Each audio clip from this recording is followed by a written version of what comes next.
አሰላሙ አለይኩም ወራህመቱላሂ ወበረካቱሁ። ሰላም ጤና ይስጥልኝ። ውድና የተከበራችሁ የቻናሌ ቤተሰቦች እንዴት ከረማችሁ? ሰላም ናችሁ? ሆይን ያለሁ አልሐምዱሊላህ። እንዲሁም ክርስቲያን ወገኖቼ ሰላም ሰላም ብያለሁ። በያላችሁበት ሰላማችሁ ብዝት ትርፍ ይበል። ለዚህ ቻናል አዲስ የሆናችሁ ሰብስክራይብ ያደረጋችሁ ቤተሰብ ሁኑ። እንዲሁም ነባሮቹ ሼር ላይክ ያደረጋችሁ አበረታቶኝ። ሼር ላይክ ለምታደርጉልኝም ከልብ አመሰግናለሁ። ዛሬም እንግዲህ በአዲስ ርዕስ ተመልሼ መጥቻለሁኝ። ድር በሚለው ድራማ እስከ መጨረሻው አብራችሁ ትሆኑ ዘንድ በአክብሮት ጋበዝኳችሁ። በባለፈው ክፍል እንግዲህ አቶ አምነንና ብሌን በአንድ ክላስ ቁጭ ብለው እያወሩ እየሳቁ እየተጫወቱ ነበረ። እንዲሁም አቶ አምነን ብሌንን ለጓደኝነት ጠይቋት በቃ ፍቅረኛዬ ሁኚ አልልሽም፣ ነገር ግን ጓደኛሞች እንሁን ብሎ ሲጠይቃት እሷም ቆይ እስኪ ላስብበት፣ ካሰብኩበት በኋላ ከዛ እመልስልሃለሁ ብላው ትንሽ ጊዜ እንዲሰጣት ጠይቋት ነበረ። ከዛም እንግዲህ በስተመጨረሻ ብሌን ጓደኝነቱን ተቀብላ ጓደኛሞች ሆነው በአንድ ክላስ ውስጥ ቁጭ ብለው እያወሩ እየተሽኮረማመሙ ባሉበት ሰዓት አታወሪም እንዴ ምን ሆነሽ ነው እያለ ብሌንን እየጠየቃት ነበረ አቶ አምነን። እንግዲህ እሷም አይ አወራለሁ ግን የማወራው ነገር ጠፍቶኝ ነው ፈራው መሰለኝ እያለች እየተሽኮራመመች ነበረ። በነገራችን ላይ ሁለቱም ፍቅር ውስጥ ናቸው፣ ነገር ግን ጓደኛ ነን በሚል ራሳቸውን እያታለሉ ነው። እናም ቁጭ ብለው እያወሩ በነበረበት ሰዓት ወይዘሮ ዛህራ ሳትታሰብ በድንገት መታ በሩ ጋር ቆመችባቸው። እነሱም በድንጋጤ ፈጠው ቀሩ። ወይዘሮ ዛህራ ወይኔ ጉዴ ሳላንኳኳ ገባሁ እንዴ? አቶ አምነን እዚህ መሆኑን አላወቅኩም ነበረ፣ እኔማ ያችኑ የተለመደችውን ላደርስ ነበረ በማለት ደንግጣ ተመለሰች። አቶ አምነንም ወይኔ ጉዴ ለምንድን ነው እንደዚህ የደነገጥኩት አላት ለብሌን። ብሌንም ምናልባት ሳታቅና ሳታስፈቅድ ሳታንኳኳ ዝም ብላ ስለገባች ሊሆን ይችላል አይመስልህም? አለችውም። አቶ አምነንም እና የገዛ ቤቴ ነው ምን አስደነገጠኝ አላት። እኔ ምልሽ ግን ያልገባኝ ነገር ወይዘሮ ዛህራ ምንድን ነው ያለችው? ምንድን ነው ያስለመደችው ነገር ማለቴ በዚህ ሰዓት ምን ትሰሩ ነበር አላት። እሷም ወይዘሮ ዛህራ ወይም እናቴ ዛህራ ሁሌ በዚህ ሰዓት እየመጣች ፀጉሬን እየነካካች ተረቶችን የድሮ ታሪኮችን ትነግረኝ ነበር አለችውም። እሱም እስኪ ለኔም ንገሪኝ አላት። ብሌንም እሺ ያለችና ጭንቅላቱን እግሯ ላይ አደረገችና ታሪኳን በዝርዝር ነገረችው። አቶ አምነንም ተመስጦ ሰማት። ታሪኩን ነግራው ከጨረሰች በኋላ ተይዘው እንቅልፍ ወሰዳቸው። እናም በመሃል ብሌን ነቃችና የአቶ አምነንን ፊት በፍቅር በእዝነት እየተመለከተችው ነበረ። ፊቱን እያሻሸችው በትኩረት እያየችው ነበረ። ወይ ፍቅር! እናም ሳታስበው አቶ አምነን ከእንቅልፉ ሲነቃባት ብሌን በጣም ደነገጠች። ከዛም በድንጋጤ ተነስታ ቆመች። ሀናም እንግዲህ በድንጋጤ ተነስታ ወደታች ስትወርድ በአጋጣሚ ጄሪን ከመንገዷ ላይ ያገኘቻት። ጄሪ ብላ ጠራቻት እና ምን ላርግሽ አለቻት ገልምጣት። ጄሪም አይ አቶ አምነን ላይ ነው ልንገርሽ ብዬ ነው ብላ ስትነግራት አቶ አምነንም መጣ።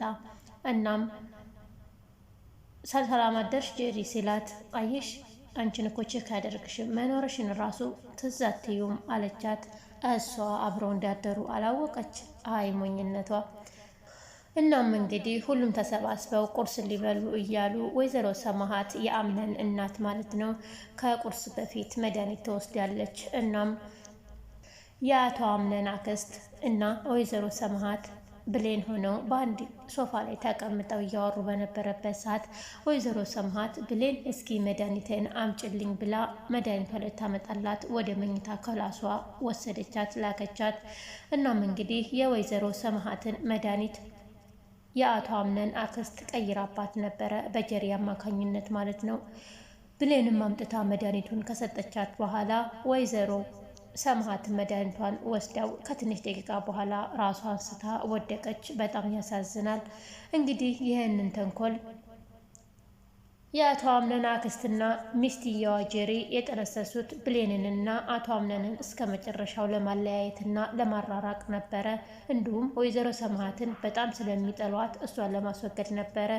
ይሁን እንጂ ወይዘሮ ሰማሃት ሆስፒታል ገብታ ከሆስፒታልም በሰላም ወጥታለች። ነገር ግን ምን እንደተፈጠረባት ማን እንደዛ እንዳደረጋት እንኳ እንዳታስታውስ ራሷን ስታለች። እናም አቶ አምነንም እንግዲህ በእናቱ ጉዳት በጣም ተሰምቶት ስለነበረ ሁሉንም የቤቱን ሰው በአንድ ሰበሰበና ግን ከእናቴ ምንድነው የምትፈልጉት? ምን አደረገቻችሁ? ምንድነው የምትፈልጉት? ማን ነው ይህንን መድኃኒት የቀየረው? ተመርዛለች ብለውኛል ሐኪሞቹ ብሎ ሲነግራቸውም አክስትየዋ ተነስታ እንግዲህ ለመጨረሻ ጊዜ መድኃኒቱን የሰጠቻት ብሌን ናት፣ ምን እናውቃለን አለች። እሱም ብሌንን ወደ ክላስ ከጠራት በኋላ አንቺ ግን ምን አይነት ሰው ነሽ? እኔ እኮ በጣም ጥሩና መልካም ሴት ትመስኝ ነበረ። እናቴን እስከ መግደል ድረስ ያደረሰች ነገር ምንድን ነው? ባክሽን ንገሪኝ ብሎ ቢጠይቃትም እባክህን አቶ አምነን እኔ እንደዚህ አይነት ነገር አላደረኩም፣ የማድረግ ፍላጎቱም የለኝም፣ ሰውን የመግደል አላማም የለኝም። እኔ ምን አድርጋኝ እናትህን እገላታለሁ ብላ ለማሳመን ብትሞክርም ነገር ግን አቶ አምነን ሙሉ ለሙሉ እነሱ ያሉትን ስላመነና ጠዋት መድኃኒቱን አንስታ እሷ የሰጠቻት መሆኑን ብቻ ስላረጋገጠ ምንም ሳያቅማማ በጥፊ ፊቷን መታት። በዚህን ሰዓት እንግዲህ ብሌንም በጣም አዘነች፣ አለቀሰች፣ ተበሳጨች። ምክንያቱም ባላደረገችው ነገር እየተወቀሰችና እንዲሁም በጣም በምትወደውና በምታፈቅረው ሰው መመታቷ እጅጉን ውስጧን አቃጠለው። እሱም ከመታት በኋላ በእርግጠኝነት አንደኛ ነገር እናቱን በመመረዟ በጣም ተናዷል። በሁለተኛ ነገር በራሱ ደግሞ የሚያፈቅራትን ሴት በመመታቱ በጣም አዝኗል። እናም በሩን እየደበደበ ለብቻው እያጉረመረመ ነበረ። በዚህ ሰዓት ጀሪና የአቶ አምነን አክስት ተደስተዋል። ምክንያቱም አላማቸው ተሳክቶላቸዋል። አንደኛ ነገር ሴትየዋን ራሷን ማሰት ወይም አለማወቅ ማድረግ ነበር። ሁለተኛው ደግሞ እነሱ ሁለቱን ማለያየት ነበር። የእነሱ እቅድ እንዳሉትም ተሳክቶላቸዋል።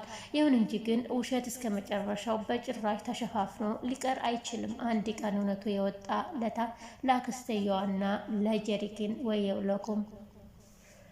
ወይዘሮ ዛህራ እንግዲህ እንደተለመደ ሁሌም ቢሆን ብሌንን አይዞሽ እያለች የምትደግፋት ምርጥ እናቷ ናት። ብሌንዬ ልጄ አንቺ ምንም ነገር አታደርጊም፣ እኔ አምንሻለሁኝ። ነገር ግን ይሄ ተንኮላቸው እስከሚጋለጥ ድረስ ታያቸው ደስተኛ የሆኑ። አንቺ ብቻ አትተክዢ፣ አታልቅሺ። ምክንያቱም አቶ አምነንም የእውነት እነሱን ስላመናቸው ነው። አሁን ግን ነገሩ ሲገባው አሁን ይረዳሻል እና ብዙ አትዘኝ፣ ታያለሽ ደግሞ ይሄ ነገር በቅርቡ ይጋለጣል፣ እባክሽን አትዘኝ እያለች ብሌንን ማጽናናት ጀምራለች። እንግዲህ በስተመጨረሻም ምን እንደሚፈጠር አብረን የምናይ ይሆናል ማለት ነው። አቶ አምነን እናቱን የመረዛት ማን እንደሆነ ሲያቅ እንግዲህ ምን ይፈጠር ይሆን? ምን ሊሆን? ጀሪና ክስትየዋ ምን ይውጣቸው ይሆን? እናትየዋስ የምታስታውሰውን ሁሉ ታወራ ይሆን ወይስ አታወራም ይሆን? እንግዲህ በሚቀጥለው አብረን የምናየው ይሆናል። ውድና የተከበራችሁ የቻናል የቤተሰቦች ለዛሬ ያስኩላችሁ ይሄን ነበረ። እስከ መጨረሻው አብራችሁ ሲሆናችሁ ከልብ አመሰግናለሁኝ። ሼር፣ ሰብስክራይብ ማድረጋችሁን ላይክ ማድረጋችሁን እንዳትረሱ። በሌላ ቪዲዮ እስከምንገናኝ ድረስ በያላችሁበት ቸር ሰንብቱልኝ። እወዳችኋለሁ፣ አከብራችኋለሁ። ባይ ባይ።